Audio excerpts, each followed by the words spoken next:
Hey guys, if you are like me and you find yourself in May, then you may find yourself doing the final countdown to the end of the school year.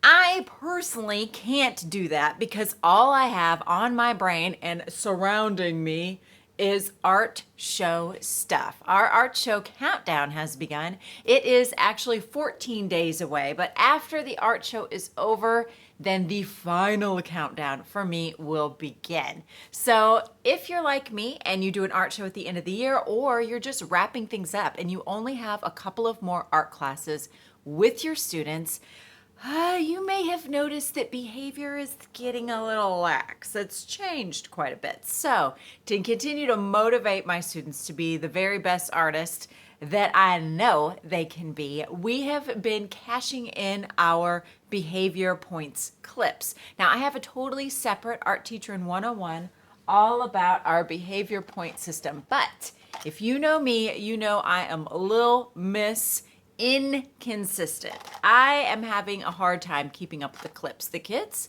they're marvelous about it. Me, next school year, I'm going to make sure that I do a much better job. But to continue to motivate them to be awesome, by the way, in case you're just curious, just a little quick synopsis. The clip thing is this. If their table, working as a team, does a great job working hard, working quietly, cleaning up, gathering supplies, putting them back, then they get to keep all of their clips. However, if they're talking too loudly or not focused, I'll simply tell them, hey, blue table, please move a clip.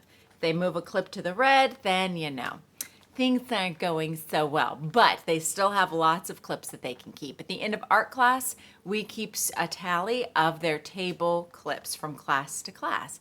So my most recent couple of classes of my my third and fourth graders who I see for an hour, to continue to motivate them to work up until the very last minute, because I am pushing them to do glazing. When you're done with glazing, put that away. Then go get out your painting project. When you're done with painting, put that away. Go get your other projects that aren't finished. I have a little checklist for them. So with 30 plus kids in the room, it's hard to keep them all on track. So this is really helping me motivate them. I told them that at the end of art class, they could cash in their points, but only if they were able to keep all 5 clips during this particular class. At the end of art class, if they still had all 5 clips, they could cash in their table points for a mystery art grab bag. We're calling it a maker's kit. Let me tell you about these bags. I just went into my storage closet and discovered that I have exactly 1,000,000,000,000,000,000 lunch sacks. I started opening up all of the lunch sacks, and I did a 360 in my storage closet and just started pulling things off my shelves, things that I have a surplus of and things that I want to get out of my sight, starting with popsicle sticks. Just laid them all open and just started dumping popsicle sticks in the bag. Let me share with you some other things that I've thrown in there just so you can see. This is one of the maker's bags. The deal is at the end of art class, they can take this with them. They're not allowed to open it until they are out of my room, no peeking.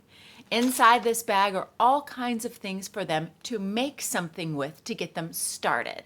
There's not things in there to start to finish. There's not glue, there's not markers, there's not paint, but they can create with those things that they have in home. This is just like your maker's starter kit. So let's see what I managed to throw in there. I, for some reason, have a ton of Easter grass. I know I could probably use this for plushies or stuffies, but personally, I can't stand it because it gets everywhere. So this went in the maker's bag. I have a ton of sticker sheets. Don't know why, don't want them. They went in the bags. Every bag is a little different. I have a bunch of these cute little Dixon Ticonderoga pencils, but not enough for a class set. They're actually erasers.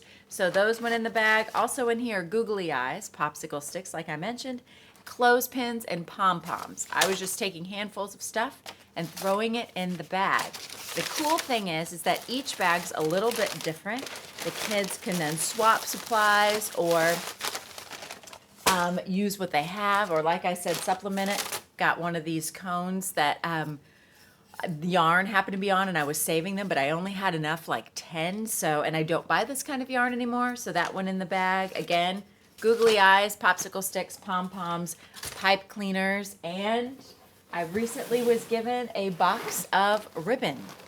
I don't want ribbon, but I know some kids who might. So I told the kids that if they make something with us to let me know to bring it back. And I was so excited that last night on Facebook, a mom posted a picture of something her son had made with all of the things in the kit. And that made me so excited because I thought, you know what, these kids are exploring with materials that they might not have at home, thinking outside the box and doing it outside of art class. And that's what I really want to instill in them. So what I'm thinking to extend this, like this literally was just something I tried last week and it worked. And now I am having like an art brain explosion. I think this would be a really fun way to inspire kids to get off technology, to create at home.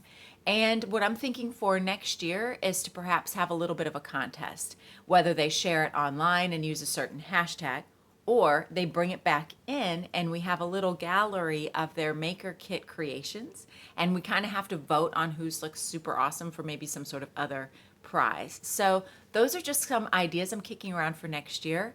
My students have been flipping out over these bags, so I'm going to continue with this. It's helping me so much with my epic closet clean out. If you've been following me on social media, you know I'm trying to clear things out, although by the looks of this room, yeah, I'd never know it. So anyway, just wanted to share this little trick that's working really well for me at the end of the year to keep them motivated, to keep them creating at home, and to also help me clear out some of the stuff that I no longer want. So anyway, maker kits, guys, give it a shot. Thank you so much for letting me share. Have a super day, y'all.